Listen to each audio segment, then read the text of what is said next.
romería de alguna manera estaba escribiendo la identidad de Guadalajara, mi ciudad. Y retomando a Turner, y una de las cosas que me llama muchísimo la atención es que Guadalajara, que yo ya había escrito ensayos sobre eso, y también queriendo romper con esos discursos hegemónicos, siempre se ha creído o se ha querido construir, presentar, narrar, simbolizar como la capital de una manera de construir una narrativa y una simbología de la nacionalidad mexicana, no indígena, sino criolla. Eh, Guadalajara siempre ha querido negar su pasado indígena, ¿no? O sea, olvídense aquí los altos, los charros, el mariachi, y todo eso se lo damos a México, y vean que también hay un México que no necesariamente es azteca.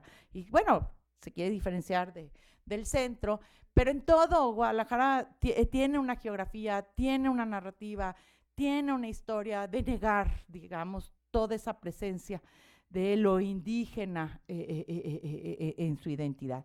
Y cuando yo fui a ver la romería, y además mi mamá vivía atrás de la calle donde siempre desde niña la veía, o sea, y yo captaba cuál había sido el cambio. Antes no había danzantes casi. Y cuando yo empiezo a ver eso, eran más de 400 compañías danzantes, más de 15,000 danzantes. La gente te decía con orgullo, es que esta es la ciudad de los danzantes. Y luego yo los veía todos blanquitos y vestidos de indios y yo decía, aquí está pasando algo, o sea, ¿qué está pasando aquí? Y yo empecé a hacer ese trabajo en realidad porque eso es lo que a mí me interesaba. Y haciendo este trabajo ya al tercer año, ¿sí? Que yo fui a entrevistar a este jefe de danza, me dijo, mire, güerita, si quiere entender algo, todavía está güerita, ya no, pero si quiere entender algo, la única manera, usted me podrá preguntar, yo le podré decir, usted no va a entender nada, que aquí lo de la danza solo se entiende danzando. Es que si quiere entender algo, vénganse a danzar. Y yo le dije, ¿de veras? Sí, siempre y cuando usted va a venir como cualquier soldado raso, y aquí hay una disciplina muy fuerte. Y usted tiene que aguantar mi disciplina. Está bueno, Chendo. Y yo empecé a ir y dancé yendo a todos los ensayos, a todas las obligaciones, porque son obligaciones. No tiene un carácter de que dices, ay, hoy sí quiero ir, hoy no. O sea, la verdad, es una cuestión que uno lo tiene que asumir, asumiendo que hay, digamos, un compromiso de cumplimiento ritual y en las obligaciones que marca el grupo ritual. Y ahí fue donde yo descubrí pues que lo que yo veía como una tradición muy tradicional, ¿no? Y muy devocional, pues estaba siendo de alguna manera retomada por otros actores, por otros grupos. Yo decía, ¿y para qué se la quieren llevar los españoles? ¿Y por qué se la llevan a Estados Unidos y qué van a hacer con ellas? Y yo además veía exactamente pues que había toda una carga de lo indígena, de la raíz de lo mexicano. Yo decía, pues, ¿qué van a hacer los japoneses con esto, verdad? Y de ahí fue que sale, de alguna manera, esta inquietud. Límites y alcances de este tipo de entrada como antropóloga. Alcances, pues que sí, digo, como dije, es una etnografía que la haces muchos años, que se hace desde lo cotidiano, que estás muy metida y que incluso te dan un rol social, ¿no? Y yo era la antropologita que Dios nos dio, lo cual me hacía un poquito de dificultad. ¿Por qué? Porque parte de la disciplina de Jefe Chendo, a quien quiero mucho, era que yo no podía entrevistar a quien él no me diera permiso de entrevistar. Y que si yo hablaba con otras gentes de otros grupos, eso era una traición al grupo.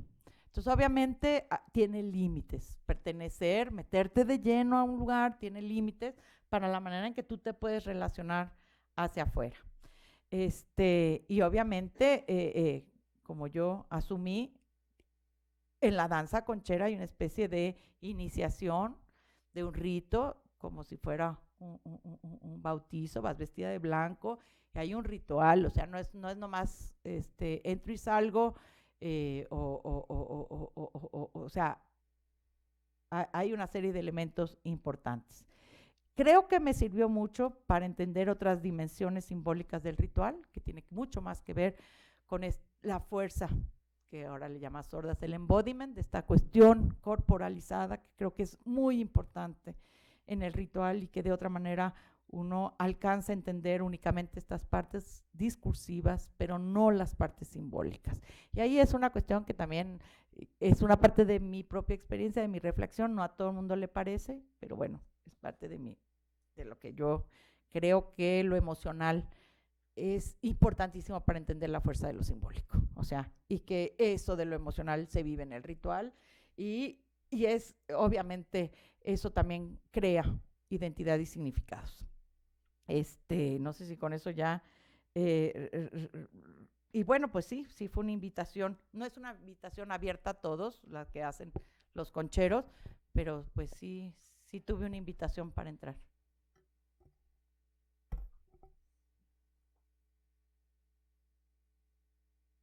Otra,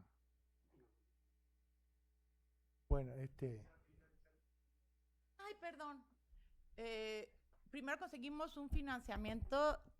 Fue el primer año en que hubo la ANR, la Agencia Nacional de la Recherche en Francia, que es como CONACYT, y Cali Argiriadis consiguió el financiamiento allá y yo por mi cuenta conseguí financiamiento de CONACYT acá. Entonces teníamos los dos financiamientos y con ese dinero financiamos toda la investigación, que sí era muy cara las misiones etnográficas, los viajes, y que para nosotros también fue una gran oportunidad. Hicimos hace poco, escribimos un trabajo sobre también eso, cómo nosotros, nos había, nosotras hablo de Cristina y de mí, nos había dado una conciencia incluso de ser antropólogas del sur, ¿no? Pero también nos había abierto por primera vez esa posibilidad de hacer etnografía fuera de nuestro territorio, que para lo cual de alguna manera ya hay una especie de división del trabajo dentro del mundo antropológico y poder ir a esos otros lugares. Pero lo que sí tuvimos bastantes dificultades era en el rechazo de algunos de los colegas europeos, por ejemplo, de aceptar que nosotros introdujéramos conceptos acuñados desde América Latina. Y ahí hubo que pelear, negociar, pleitos feos, no fáciles, también y también te vuelves a dar cuenta, ¿no? De cuál es ese posicionamiento estructural de, bueno, y que yo les decía, ¿y cuál sur? Si yo siempre he vivido en América del Norte, y además soy de Guadalajara y vivo en el occidente, no entiendo eso de que ahora soy sur, pero bueno, tuve que entender que en ese contexto sí era sur y de hacer una reflexión también, ¿no? De esta epistemología de nuestro propio campo transnacional, de las posibilidades de estudiar en este campo transnacional de la antropología. Por ejemplo, les chocaba que nosotros habláramos de sincretismo, ¿no? O sea, ¿cómo que no sé? Es que para nosotros sí es un concepto que tiene toda una discusión histórica en México y para nosotros no podemos nada más brincar a lo híbrido, a lo criollo, no, espérenme, aquí tenemos una parte que es, y ahí, por ejemplo, teníamos muchas dificultades, ¿no? Pero bueno, creo que eso fue parte de lo interesante, porque también te das cuenta de cómo los conceptos pues también tienen otra vez una ubicación dentro de esos dominios nacionales de la diferencia, ¿no? muy bien. Me gustaría hacer algunos comentarios. Ya se dieron cuenta ustedes de la talla de nuestra investigadora, ¿verdad? Su planteamiento original, ella es muy, muy original en sus planteamientos.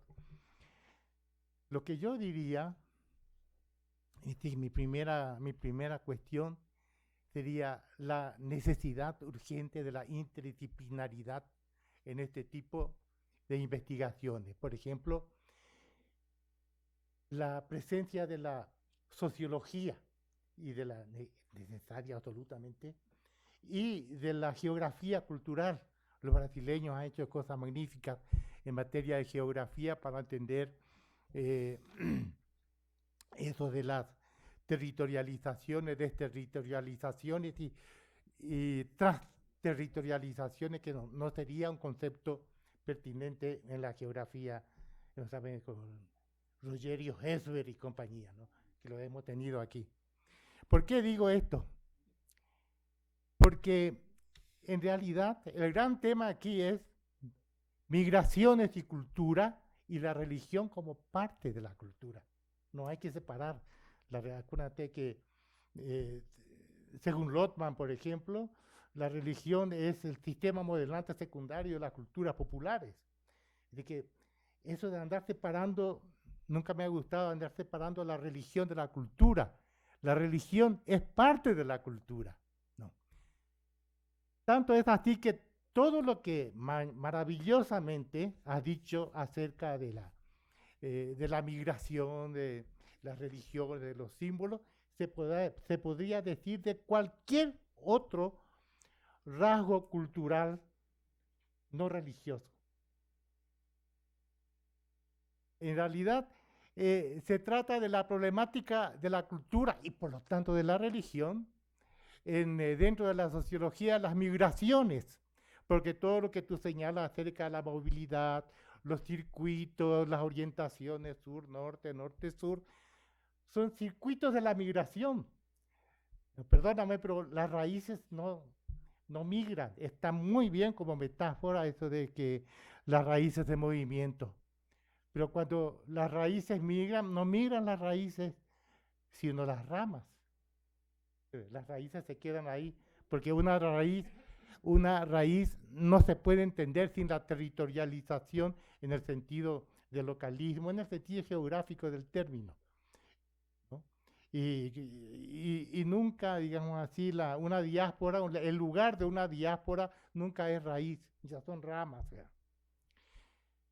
La cultura, la teoría de la cultura es muy importante aquí, entonces, porque se trata de lo que tú acabas de aplicar a la religión, es lo que en sociología se llama proceso generalizado de interculturación.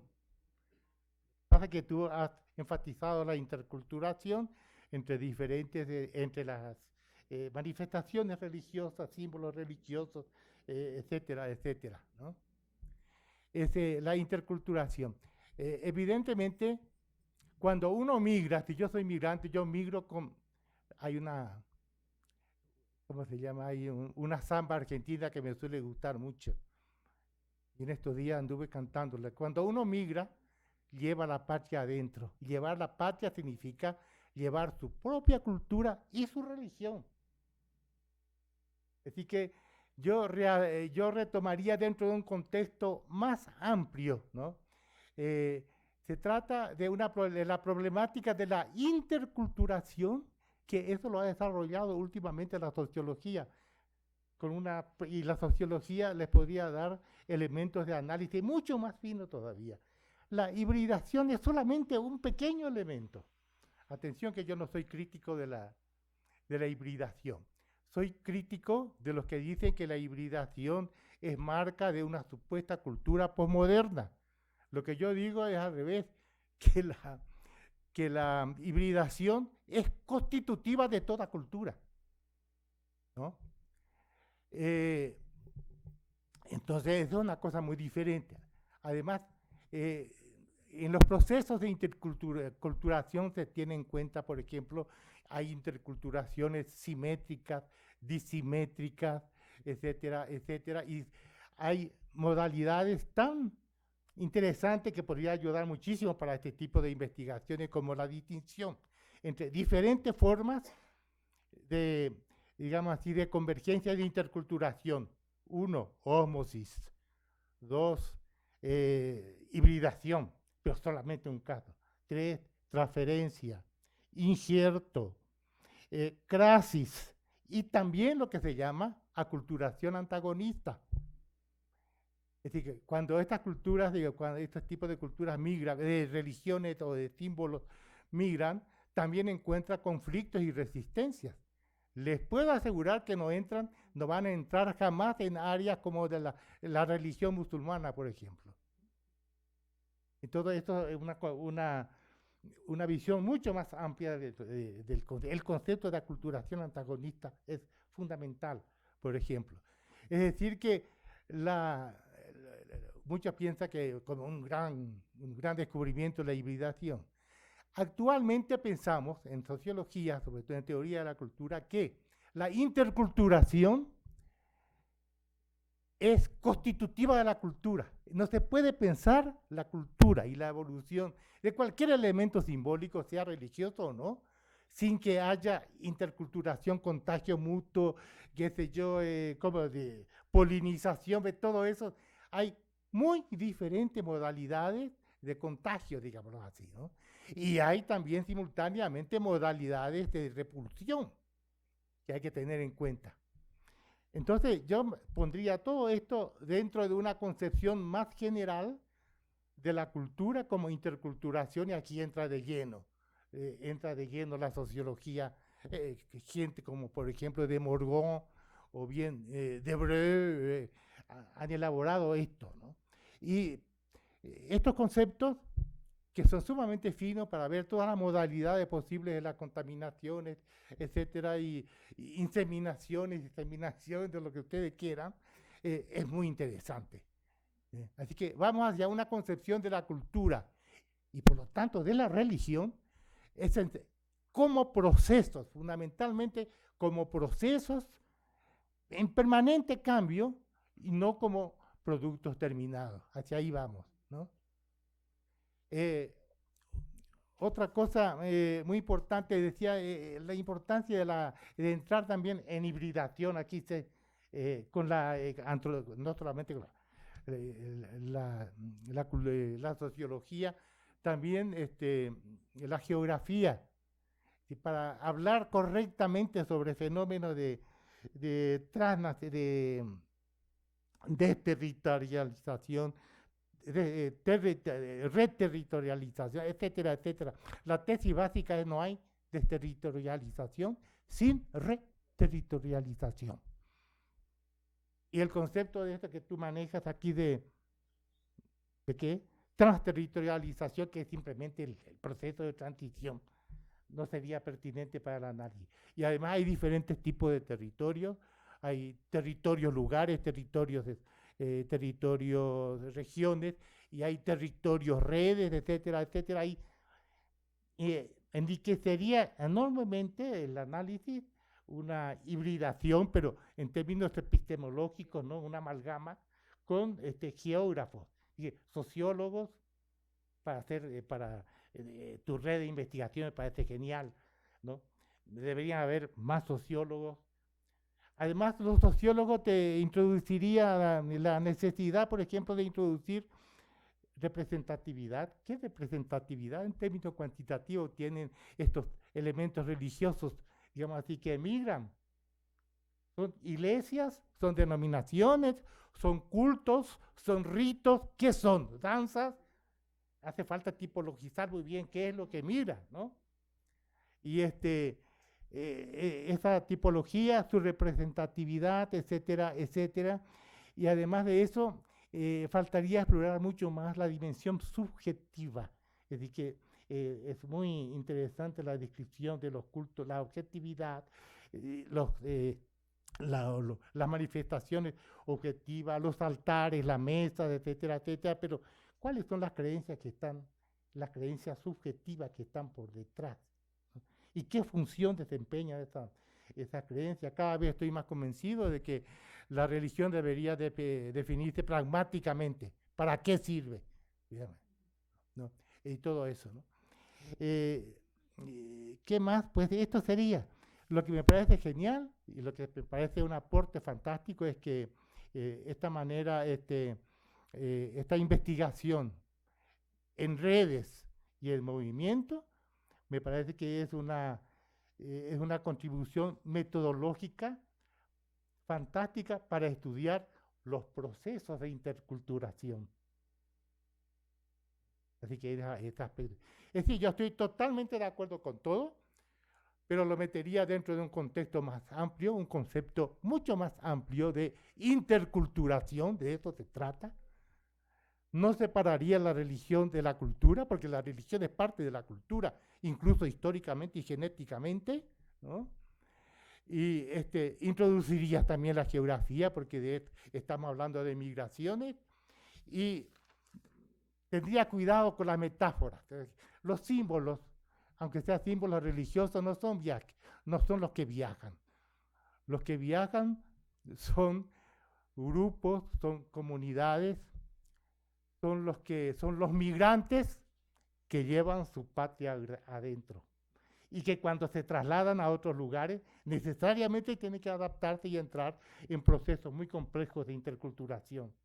Estas serían las observaciones básicas, pero de cualquier manera, qué magnífica exposición, ¿verdad?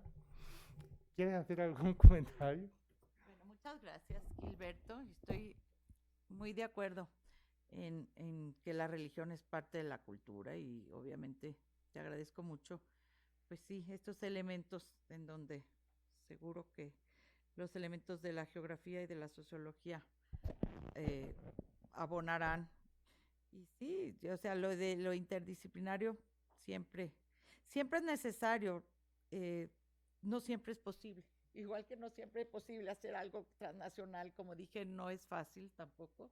Y eso otra vez, de creer que todos tenemos los mismos códigos para hacer esa interculturación en nuestro trabajo de investigación, pues es también una parte que no es real, ¿no? Es difícil, claro. Es difícil, aún entre antropólogos, como dije, es difícil dialogar en términos metodológicos y conceptuales. Lo de la subjetividad yo creo que sí lo trabajamos, escribimos un libro que no había chance ahorita de presentar en el tiempo que teníamos, pero hicimos un libro de nuestra investigación, otro libro que está en prensa, Cristina y yo, se llama Nuevos Pasos, no, Viejos Pasos, Nuevos Caminos, ya únicamente sobre la danza, ¿no? Y ahí sí obviamente tenemos la oportunidad de meternos a las biografías, a los sentidos, a las representaciones de distintos actores y de cómo se lo apropian, cómo lo significan, cómo lo viven, incluso cómo lo viven corporalmente. Pero hay algo que sí, y yo insisto, yo sé que la migración es muy importante, pero creo que en lo que hicimos de trabajo no todo es migración. Yo no veo a los hispanecas como migrantes, o sea, Millo vino por el ritual, se lo llevó allá, pero yo no lo veo a él como un migrante, la verdad. No. ¿Y cómo se trasladan? Bueno, él vino aquí y entonces convenció a la danza, pues no platiqué, ¿verdad? A la jefa de danza de que para el 1992 hicieran un ritual especial para recorrer todo el camino jacobino.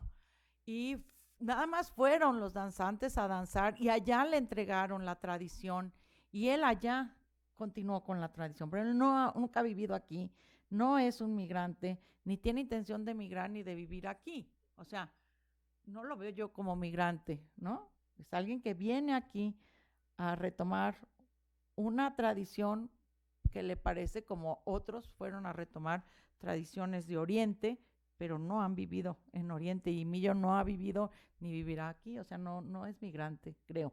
Entonces ahí sí hay una diferencia y también la cuestión de los medios de comunicación nos daban otro canal que no necesariamente es migración, que sí también ponía en circulación transnacional y en formas también de reapropiación de esos elementos simbólicos, a veces no completos, de sus propios contextos rituales o tradicionales, pero que sí los llevan a otros lugares y creo que tampoco es migración. Pero bueno, eso creo que es lo único que sí, creo que también eso como que nos abría mucho el panorama, ¿no?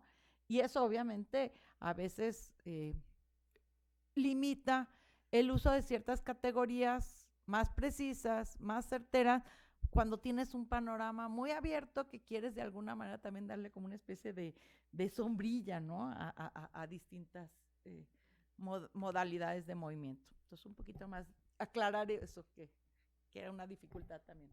Pero muchas gracias, Gilberto. Bueno, muy bien, terminó el tiempo. Muchas gracias, René. Aquí tienes tú. No, no. Ah, tengo que firmar. Constancia. Muchas gracias.